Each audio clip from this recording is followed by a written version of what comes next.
Hi నమస్తే, నేను మీ journalist రెహమాన్ని. Andhra Pradesh ప్రభుత్వం, ముఖ్యంగా ఆంధ్రప్రదేశ్లోని కూటమి ప్రభుత్వం తిరుమల విషయంలో మరో అతిపెద్ద రాజకీయానికి తెర తీస్తోందని చెప్పాల్సి వస్తుంది. ఎందుకంటే తిరుమల విషయంలో ఏపీ ప్రభుత్వం చాలా కీలకమైన నిర్ణయం తీసుకుంది. తిరుమల దర్శనం విషయంలో అన్యమతస్థులకు ఇచ్చే డిక్లరేషన్ నిబంధనల్ని మరింత కఠినతరం చేయాలని చెప్పి కూటమి ప్రభుత్వం నిర్ణయించింది. ఈ దిశగా దీనికి సంబంధించినటువంటి చర్యలు తీసుకోవాల్సిందిగా టీటీడీకి, దేవాదాయ శాఖకు ఆదేశాలు కూడా జారీ చేసిన పరిస్థితి. అదే సమయంలో మరో సూచనలు జారీ చేసింది. సిక్కులకు పవిత్రమైనటువంటి దేవాలయం పంజాబ్లోని అమృత్సర్లో ఉన్నటువంటి స్వర్ణ దేవాలయం. ఈ స్వర్ణ దేవాలయానికి సంబంధించి ఎవరైనా అన్యమతస్థులు దర్శించడానికి వెళ్లాల్సి వస్తే అక్కడ ఒక రూల్స్ అండ్ రెగ్యులేషన్స్, గైడ్లైన్స్ కొన్ని ఉంటాయి. అంటే స్వర్ణ దేవాలయానికి సంబంధించి ప్రత్యేకమైన ఒక చట్టం కూడా ఉంది.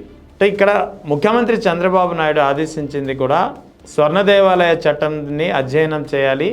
ఆ తరహాలో ఇక్కడ తిరుమల విషయంలో ఒక ప్రత్యేక చట్టాన్ని తీసుకురావాలని చెప్పి స్పష్టంగా ఆదేశాలు జారీ చేశారు. ఈ ప్రత్యేక చట్టాన్ని ఒకసారి అమల్లోకి వస్తే ఎవరైనా డిక్లరేషన్ విషయంలో తప్పు చేస్తే వారిపై క్రిమినల్ చర్యలు తీసుకోవాల్సి ఉంటుంది అనేది ఇప్పుడు ప్రభుత్వం తీసుకొస్తున్నటువంటి కొత్త నిబంధన. ఇదే ఇప్పుడు చాలా అతిపెద్ద రాజకీయ నిర్ణయంగా అతిపెద్ద విమర్శలకు దారితీస్తున్నటువంటి పరిస్థితి. అసలు తిరుమల విషయంలో ఎందుకు ఈ రాజకీయాలు చేస్తుంది? వాస్తవానికి తిరుమల వెంకటేశ్వర స్వామిని దర్శించడానికి లేదా తిరుమలకు ఎవరైనా కొండకి చేరుకున్నారు అంటేనే ఆ వెంకటేశ్వర స్వామిపై నమ్మకం, ఆ వెంకటేశ్వర స్వామిపై భక్తి ఉన్న వ్యక్తులే తిరుమల కొండ ఎక్కి మరీ అక్కడికి చేరుకుంటారు. అంటే అక్కడికి చేరుకునే భక్తుల మనసులో ఉద్దేశమే ఆ వెంకటేశ్వర స్వామిపై ఆ భక్తులకు కానీ ఆ వ్యక్తులకు కానీ ఏ మేరకు నమ్మకం ఉందనేది చెబుతున్న మాట. అంటే ఇక్కడ భక్తి ఉన్న వ్యక్తే, నమ్మకం ఉన్న వ్యక్తే తిరుమల వరకు వెళ్తాడు. భక్తి లేని వ్యక్తి, నమ్మకం లేని వ్యక్తి ఇతర మతస్థుడై ఉన్నప్పుడు తిరుమల పైకి, కొండపైకి కూడా వెళ్ళే పరిస్థితి ఉండదు. ఏదో చూద్దామని చెప్పి వెళ్ళే పరిస్థితి ఇతర టెంపుల్స్ లాగే తిరుమల విషయంలో ఉండదు.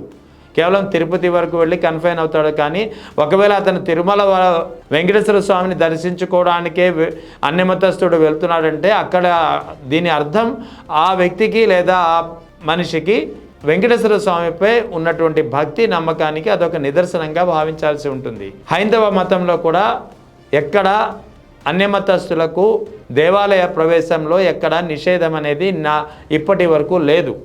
ఎవరికి భక్తి ఉన్నా వారు వచ్చి దర్శించుకోవచ్చు అని చెప్పి హైందవ మతానికి చెందినటువంటి పెద్ద పెద్ద ప్రముఖులు చెబుతుంటారు, పండితులు చెబుతున్నటువంటి మాట. మరి అటువంటిప్పుడు తిరుమల విషయంలో ఇప్పటికే తిరుమలకు సందర్శించే భక్తుల విషయంలో అంటే అన్యమతస్తులు ఎవరైనా తిరుమల దర్శించుకోవాలంటే ఒక డిక్లరేషన్ ఇవ్వాల్సి ఉంది. ఆ విషయంలో ఒక ఫాలో గైడ్లైన్స్ కూడా ఉన్నాయి. దాన్ని ఫాలో అవుతున్న పరిస్థితి కూడా ఉంది. దాన్ని తూచా తప్పకుండా సోనియా గాంధీ లాంటి వ్యక్తులు వచ్చినప్పుడు కానీ ఇతర అన్యమతస్తులు ఎవరు వచ్చినా సరే దాన్ని ఫాలో అవుతున్నారు. ఇటీవల షారుఖ్ ఖాన్ వచ్చినప్పుడు కూడా డిక్లరేషన్లో సంతకం పెట్టిన తర్వాతే అతను సినిమా ప్రమోషన్ల భాగంగా వచ్చినప్పుడు కూడా అతను స్వామిని దర్శించుకున్నప్పుడు కూడా డిక్లరేషన్లో సంతకం పెట్టాడు. అంటే ఇక్కడ నేనేం చెప్తున్నానంటే తిరుమలకు అన్యమతస్తులు ఎవరైనా దర్శించడానికి వస్తే డిక్లరేషన్ అనేది ఇప్పటికే ఉంది. ఇప్పుడు కొత్తగా కూటమి ప్రభుత్వం తిరుమలకు అన్యమతస్థులు దర్శించే అన్యమతస్థుల డిక్లరేషన్ విషయంలో నిబంధనలు మరింత కఠినతరం చేయాలి. స్వర్ణ దేవాలయం తరహాలో చట్టం తీసుకురావాలి. ప్రత్యేక చట్టం తీసుకొస్తే ఎవరైనా తప్పు చేస్తే క్రిమినల్ చర్యలు తీసుకోవాలి. అంటే ఇక్కడ ఏమిటి ఉద్దేశం? కూటమి ప్రభుత్వం ఉద్దేశం ఏంటి? ఇక్కడ ఎవరిని తిరుమలకు రానివ్వకుండా అడ్డుకునే ప్రయత్నంలో భాగంగా ఇది జరుగుతోంది.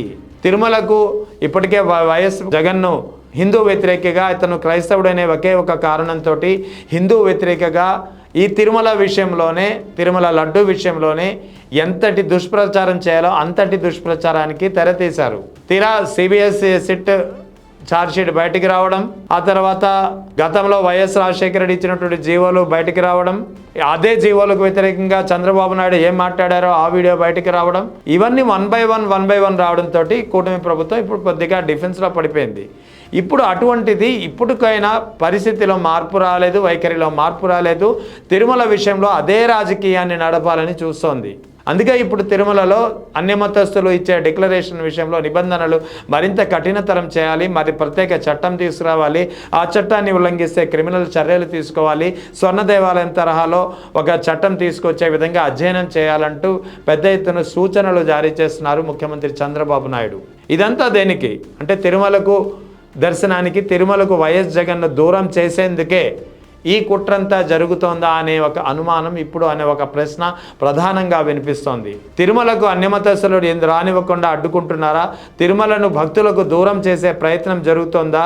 తిరుమల విషయంలో రాజకీయాలు వద్దు అంటూ ప్రతి ఒక్కరూ గొంతెత్తి చెబుతున్నా సరే అదే రాజకీయాలు ఎందుకు కంటిన్యూ చేస్తున్నారు? తిరుమలకు వైఎస్ జగన్ దర్శించకుండా చేసేందుకే, తిరుమల విషయంలో వైఎస్ జగన్ కలగజేసుకోకుండా ఉండేందుకే ఈ ప్రయత్నాలు, ఈ కుట్రలు, ఈ కుతంత్రాలు చేయడం లో భాగంగానే ఇప్పుడు తిరుమలకు అన్యమతస్థుల డిక్లరేషన్ విషయంలో నిబంధనలు కఠినతరం చేయాలి, ప్రత్యేక చట్టం తీసుకురావాలి, స్వర్ణ దేవాలయ చట్టాన్ని అధ్యయనం చేయాలి అంటూ ఆదేశాలు ఎందుకు జారీ చేయాల్సి వచ్చింది? అంటే వైఎస్ జగన్ తిరుమలకు దూరం చేసేందుకే, తిరుమలకు అతన్ని రానివ్వకుండా అడ్డుపడేందుకే ఈ తరహా కొత్త ప్రయత్నాలు, కొత్త కుతంత్రాలు, కొత్త కుట్రలకు తెరతీస్తుందా ఈ ప్రభుత్వం అనే అనుమానాలు ఇప్పుడు పెద్ద ఎత్తున వినిపిస్తున్నాయి. మొత్తానికి తిరుమల విషయంలో ఏపీ కూటమి ప్రభుత్వం తాజాగా తీసుకున్నటువంటి నిర్ణయం అతిపెద్ద వివాదాస్పద అంశంగా మారుతోంది. ఇది ఏమాత్రం మంచిది కాదని చెప్పి హైందవ పండితులు కూడా చెబుతున్నటువంటి పరిస్థితి.